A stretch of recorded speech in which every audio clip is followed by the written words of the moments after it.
Alors, le deuxième exercice type où on va apprendre à factoriser un polynôme du second degré. Donc ici, on a 3 polynômes du second degré. On vous demande, lorsque c'est possible, de le factoriser.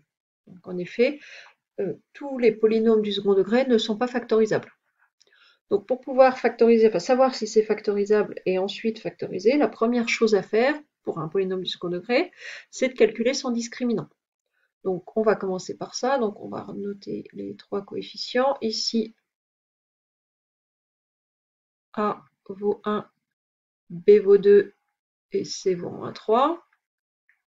Le deuxième, A vaut moins 1, B vaut moins 2, C vaut aussi moins 2.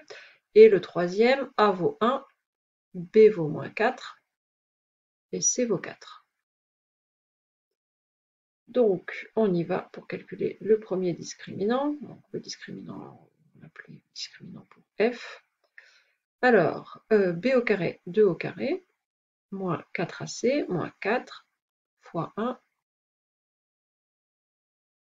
fois moins 3. C'est-à-dire 4. Alors ici, on a deux produits négatifs. Deux facteurs négatifs, donc produit positif. 4 fois 3, 12. 4 plus 12, ça vaut 16. Alors, on est plutôt content d'ailleurs, puisque 16 est un carré parfait. 16, c'est le carré de 4. Donc, dans la formule, si vous connaissez un petit peu vos formules, vous savez qu'on va avoir besoin de la racine de delta. Donc racine de 16, ça va faire 4, et c'est plutôt une bonne nouvelle. Donc ici, on a un discriminant qui est strictement positif. Dans ce cas-là, on sait que la forme factorisée de f de x, c'est égal à a facteur de x moins x1, facteur de x moins x2, x1 et x2 étant les deux racines du polynôme. Donc ici, comme notre delta est positif, le polynôme a deux racines qu'il va falloir qu'on calcule pour pouvoir connaître la forme factorisée. Le polynôme a deux racines. Donc la première, x1 égale moins b. Donc j'ai déjà effacé, j'ai déjà caché mon truc. Moins b, moins 2, plus racine de delta plus 4, c'est racine de 16, sur 2a, je crois qu'ici a vaut 1. Donc sur 2 fois 1. C'est-à-dire moins 2 plus 4, 2, sur 2, qui vaut 1. La deuxième racine, même chose, sauf que devant le racine de delta, au lieu de mettre un plus, je vais mettre un moins. Moins 2, moins 4 sur 2, ça fait moins 6 sur 2, ça fait moins 3. Donc une fois que je sais ça, et bien, la forme factorisée de mon polynôme, ça va être égal à A. Alors ici, A vaut 1. Ça va être tout de suite vu. Facteur de x moins la première racine, facteur de x moins 1. Facteur de x moins la deuxième racine, donc x moins moins 3, que je vais écrire x plus 3. Donc f de x, c'est le polynôme x moins 1 fois x plus 3. Le deuxième, on a alors a qui vaut moins 1, b qui vaut moins 2, c qui vaut moins 2. Oups. Donc, delta pour la fonction g égale. Je vais être obligé de recopier quelque part mon g de x, moi, parce que j'oublie les choses au fur et à mesure que je l'ai dit. Alors, g de x égale moins x carré moins 2x moins 2. Moins x carré moins 2x moins 2. Alors, on reprend. Donc, b au carré, donc moins 2 au carré, moins 4ac, moins 4 fois moins 1, fois moins 2. Donc, ce qui ici va me faire 4. Ici, j'ai 3 facteurs négatifs, donc le produit va être négatif.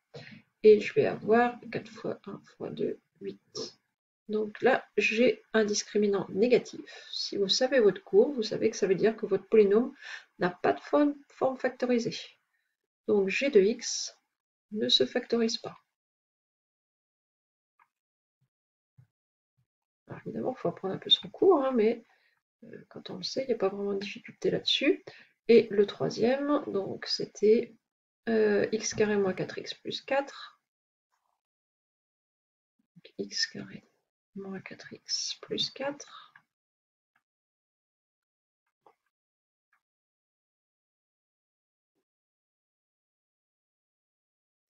Alors, le discriminant pour le polynôme h vaut b au carré moins 4 au carré,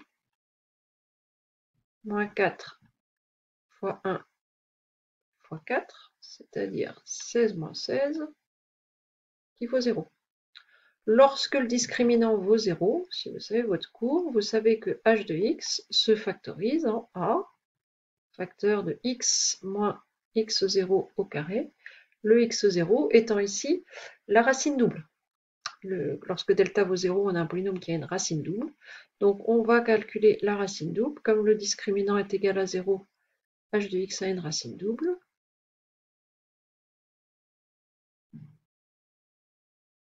Qui vaut moins b sur 2a. x0 égale moins b sur 2a. Donc ici, on va avoir moins 4. Donc, moins 4, 4 sur 2a sur 2 fois 1 sur 2, qui vaut 2. Donc, alors, on aurait pu le reconnaître d'ailleurs quand on reconnaît un peu les identités remarquables. Hein. h de x est égal à a, alors qu'ici il ne me sert à rien puisque ça fait 1, facteur de x moins 2 au carré. Cela étant, ici, on pouvait reconnaître l'identité remarquable et mettre directement la formule. Cela étant, c'est pas mal aussi de revoir un petit peu le cas général si jamais on ne reconnaît pas l'identité remarquable. Donc là, c'est fait. Et ensuite, on avait ici 3 courbes. Et représentant les 3 fonctions, il fallait dire quelle est la courbe représentant f, quelle est la courbe représentant g, quelle est la courbe représentant h. Donc ici, on a 3 paraboles.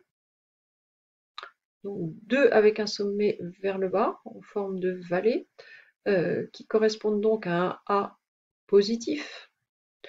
Donc on en a, nous, une en forme de montagne, avec un sommet vers le haut, qui correspond elle à un A négatif. Donc ce qui est sûr, c'est que compte tenu du signe de A, la seule qui est dans la bonne orientation, qui est une orientation qui correspond à un A négatif, c'est G. Enfin, c'est celle-ci, et c'est celle-ci qui représente G, compte tenu de sa forme et du signe de A. Donc ici on a G. Donc il m'en reste 2 qui correspondent à un A positif, hein, en forme de vallée, avec le sommet vers le bas. Donc elle représente f et h. On sait que f a 2 racines. S'il a 2 racines, ça veut dire que sa courbe va couper 2 fois l'axe des abscisses. Et h a une seule racine, c'est-à-dire que sa courbe représentative va couper une fois l'axe des abscisses. G a 0 racine, G ne coupe pas du tout l'axe des abscisses.